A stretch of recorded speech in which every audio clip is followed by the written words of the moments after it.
2023 সালে শুরু হওয়া লড়াই, যেটা আজকে একটা স্তরে গিয়ে পৌঁছে গেছে। আর্গুমেন্ট ফাইনালি শেষ হয়েছে হাইকোর্টের ডিভিশন বেঞ্চে। অনেকবার এসেছি দিল্লিতে, একাধিকবার। এই প্রথম কখনো মনে হলো যেন যে হাইকোর্টের সুপ্রিম কোর্ট থেকে তো পায়ে হাঁটা পথ, যাই একবার ইন্ডিয়া গেট দিয়ে যাই। তো সত্যি আজকে রিলিভড লাগছে। একটা বিরাট বড় মাথায় প্রেশার, একটা সামাজিক একটা চারিদিকে একটা গুঞ্জন, সমস্ত কিছু ছাড়িয়ে আমাদের 32,000-এর শিক্ষকরা যে লড়াইটা আজকে প্রদর্শন করেছে, হ্যাটস অফ, কোনো কথা হবে না। Thanks to 32,000। আপনারা পাশে ছিলেন সবাই, এইভাবে মানে প্রত্যেকটা পদে পদে আমাদের টিমের মেম্বার নয়, এরকমও বহু টিচার বহু ইনপুটস দিয়ে তারা সাহায্য করেছেন। So that's why it means a lot.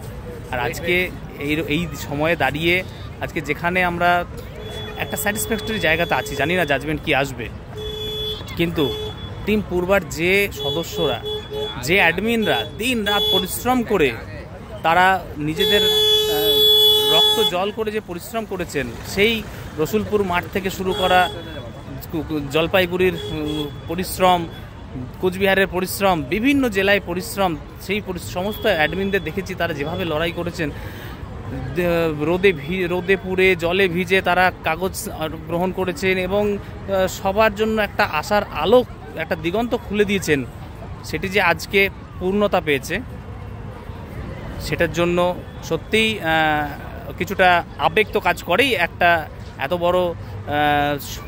বড় এক্সপিরিয়েন্সের মধ্যে দিয়ে যাওয়া, it's been a huge experience.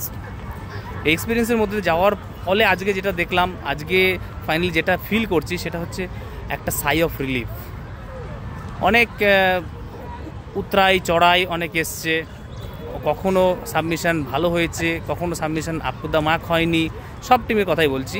কখনো ভালো মনে হয়েছে, মনে হচ্ছে অনেকটা এগিয়ে গেলাম, কখনো মনে হচ্ছে আবার যেন 2 পা পিছিয়ে গেলাম। আজকে যেটা দেখলাম, গতকাল আর আজকে, এটা হয়তো শেষ দিন পর্যন্ত মনে থাকবে। তার কারণ এইরকম এক্সপিরিয়েন্স তো বারবার হয় না, হয়তো জীবনে একবারই হবে। চাই না এক্সপিরিয়েন্স আর কারো এই ধরনের এক্সপিরিয়েন্স হোক, কিন্তু এটা একটা যে লড়াইটা আমরা করলাম, আমরা এই 32,000 মিলে একটা যে সংঘবদ্ধ লড়াই, একটা যে দলগত লড়াইয়ের যে কি প্রভাব, সেটা কিন্তু গোটা বাংলা সেটা দেখতে পাচ্ছে। জয় আমরা ছিনিয়ে নেবই, জয় আমাদের হবেই। তার জন্য যে কর্মপদ্ধতি, যে এফোর্ট আমাদের দেওয়া দরকার ছিল, আমরা সেভাবে এফোর্ট দিয়েছি। এবং আজকে দাঁড়িয়ে এটা বলতে পারি যে we are on a much better position. যে অন্যায় আমাদের সঙ্গে হয়েছিল 12/5/2023-এ, আমাদের কোনো কথা না শুনে আমাদেরকে দাগিয়ে দেওয়া হয়েছিল সমাজের কাছে, আজকে সেই ঋত সম্মান পুনরুদ্ধার করতে পারার একদম দোরগোড়ায় আমরা পৌঁছে গেছি। It means a lot. সমস্ত 32,000-এর যারা শিক্ষক আছে তাদেরকে ধন্যবাদ। টিম পূর্বার যে লড়াই আমরা দেখেছি, একটা ছোট্ট টিম যেখানে শুরু হয়েছিল 300 জন দিয়ে, সেই 300 জনের টিম বাড়তে বাড়তে গিয়ে দাঁড়ায় প্রায় 2,000-এর কাছে আমরা পরিবারের সদস্যরা তৈরি হই। এবং সেখান থেকে আমাদের লড়াই যে আমরা লড়বো, বেস্ট ফাইটটা এখানে দেবো।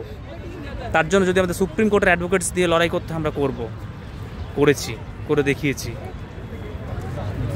জীবনে যদি সৎ ইচ্ছা এবং অদম্য সাহস থাকে, কোনো কিছু অসম্ভব নয়, এটা প্রমাণ করে আমাদের 32,000-এর লড়াই। তা না হলে এত বড় শক্তি, এত বড় নকারাত্মক একটা শক্তি, তাদেরকে যে আজকে জানি না তারা আদৌ কতটা পরাজিত হয়েছে, কিন্তু যখন কোর্টরুমের যখন শেষ হলো আজকে হিয়ারিং, সেই সময় তাদের মুখের এক্সপ্রেশন, অর্থাৎ ক্যামেরার ডান দিকের এক্সপ্রেশন আর বাঁ দিকের এক্সপ্রেশন, দুটোর মধ্যে যে পার্থক্য, সেটা বলে দেয় যে আমরা তাদের দর্পকে চূর্ণ করে দিতে সক্ষম হয়েছি।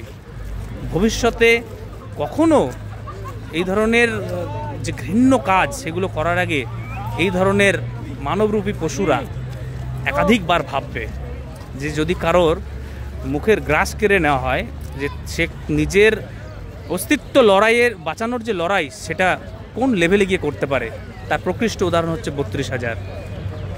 অনেক লড়াই দেখেছি ইতিহাসের, এটাও ইতিহাসে কোনো না কোনো দিন এক বিরাট লড়াইয়ের সাক্ষী হয়ে থাকবে, আমি এটা বিশ্বাস করি। এবং সেই দিনের অপেক্ষায় থাকব যেদিন জাজমেন্ট আসবে এবং এটা ক্লিয়ার হয়ে যাবে যে অন্যায় আমাদের সাথে হয়েছিল, সেই অন্যের প্রতিকার আমরা আমাদের নিজেদের সামর্থ্যে মর্যাদায় যোগ্যতায় করে দেখিয়েছি। হ্যাটস অফ টু 32কে, hats off to team Purba, hats off to all members of team Purba. Thank you.